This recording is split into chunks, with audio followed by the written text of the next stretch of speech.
let's just say that I lied, but not in the way that you think. Just hold on for a second. Hello everyone, welcome back to my channel.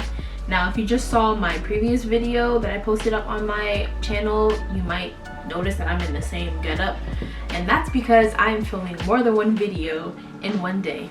Woo-hoo. Trying to get this content out to you guys and try to be as consistent as possible. Let's see how that goes. But in this video, I'm doing another update to a previous video that I had made about a year and some change ago, and I have some amendments to make to my how to retain your hair's length video and to a couple of the tips that I had made in those videos. Let's just say that I lied, but not in the way that you think. Just hold on for a second. Now, if you haven't seen this first video, I suggest that you go and watch that first, so everything that happens in this video makes more sense to you.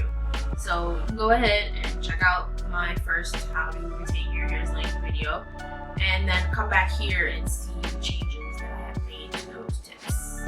And before I move forward with this video, please show this video and this channel some love by hitting the like button, subscribing, and hitting the notification bell to see more of me and my content, and leaving a comment at the end about what you deem was interesting perspective on the changes that I made to my hair care routine and some of the changes that you have made in your hair care routine. I want to start up a community in the comment section, so please engage with me. I would really appreciate it. The first thing that I want to address is my use of oils in the first video. I no longer use oil on my hair. Nope, not at all. I said in my first video that I use like a little concoction, or like an oil concoction, after I condition and detangle my hair to kind of seal in the moisture. Yeah, I don't do that no more. I don't even use oils to like unravel my curls after I do flexi rod sets or anything. I just don't use oils anymore. And the reason why I made this change to my routine is because I noticed that my hair after a while would not retain moisture, which is ironic because moisture was one of the tips that I had in my first video. And it's okay to change and make realizations, but yeah, I don't use oils in my hair anymore. I noticed that it was blocking my ability to hold in moisture, and now that I stopped using it, my hair can go a long period of time without any touch-ups, and it actually holds in my product and moisture way better than it did before. My hair is a lot less dry. It's still dry, but it's a lot less dry since I stopped using oils as a part of my routine. So yeah, oils no longer a thing in my routine. The next thing is I was pretty adamant about my love for only using indirect heat, and basically insinuating that you should not be using direct heat in the form of like blow drying and flat ironing, pressing your hair. I don't mind blowing out my hair using direct heat anymore, but only pertaining to like blowing out my hair. Like as you see right now, my hair is blown out, and instead of me in the past only doing a blowout once a year to trim it, I do it about twice a year now. One for just fashion and style when I get bored of anything else, and another for trimming my hair. And I made a really good point in my last video to tailor your hair care routine towards your styling routine. If you're using a lot of direct heat, I still stand by my opinions that you should really be prioritizing your moisture, prioritizing your deep conditioning under a hooded dryer using some form of heat, because it is important. You need to be feeding your hair the moisture and the protein that it needs to stay strong, so you can actually retain hair length, but without compromising that whole process. So that's another little amendment from my first video. I don't think I mentioned it in the first video, but because I only used blow dry my hair once a year, I didn't use heat protectant because I didn't feel like I needed it since I didn't use heat excessively. But yeah, use heat protectant. It's not gonna hurt you. Use the heat protectant even if you're only blow drying your hair once a year or once a few years. It doesn't matter. If you're using direct heat, just use the heat protectant. It's just gonna benefit you. I emphasize the importance of clarifying your scalp, especially for me, because I have trying to maneuver certain scalp situations as of recently, and I find that I wash and clarify my hair with a lot more purpose now to really make sure that my scalp is good.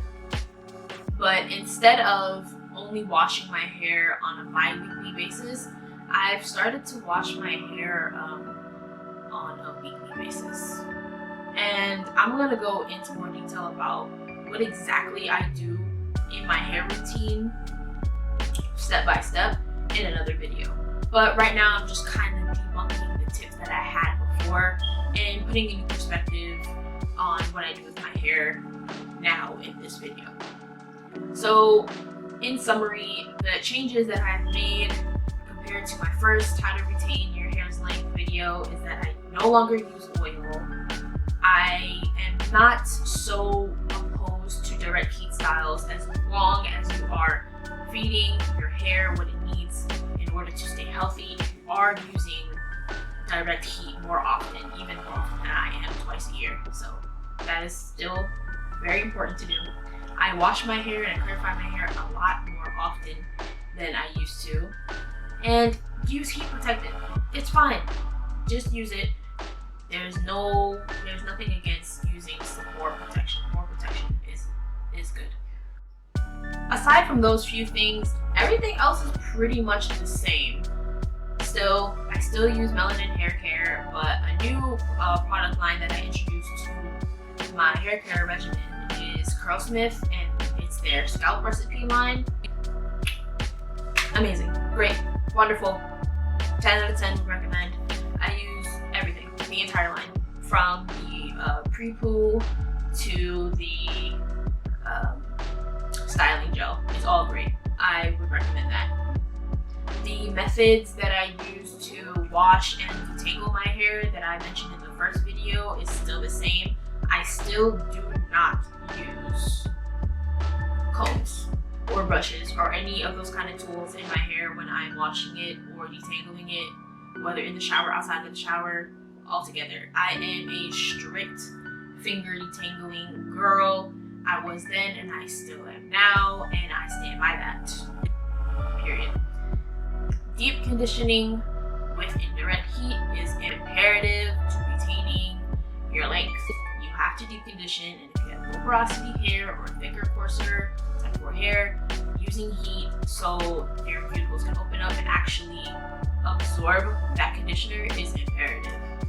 I love protective styles. I still love protective styles. Braids are my thing.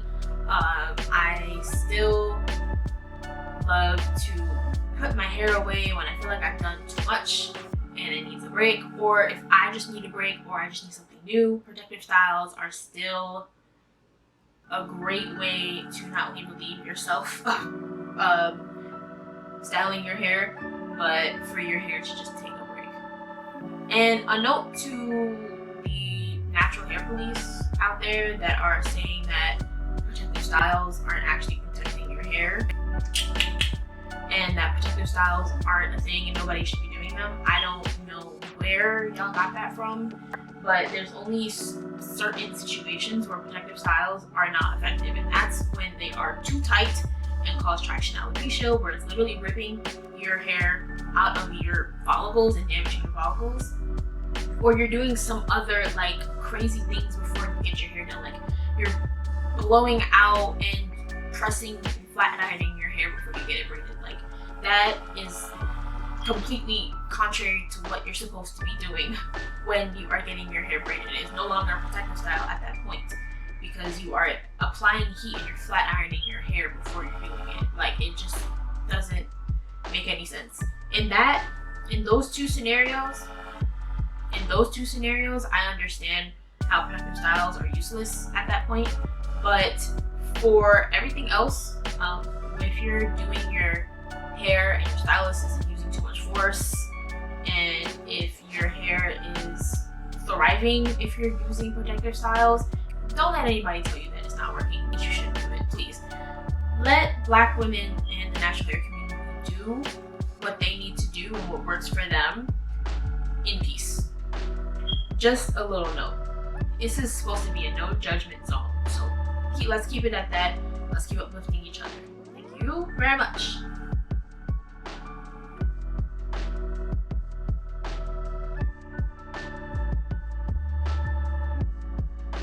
And the bonus tip that I gave in my last video was I love using clay washes. I use clay washes to clarify my scalp in between my use of each line. So for example, I'll use Melanin Hair Care for one wash a day in style. Then I'll actually use a clay wash with an apple cider vinegar rinse to completely clarify my hair of all and any products and impurities before moving on to the next wash day where I would transition to curl smooth, for example. So it's kind of like a buffer in between each products. I do not cross use any products. And that is all. Thank you for watching this video. Please don't forget to comment your experience as a part of the natural hair community. Like, comment, and subscribe. And let me know what you thought about this video, any changes that you have made, or anything that you're considering changing about your hair care routine based on this video. Thank you. See you in the next one.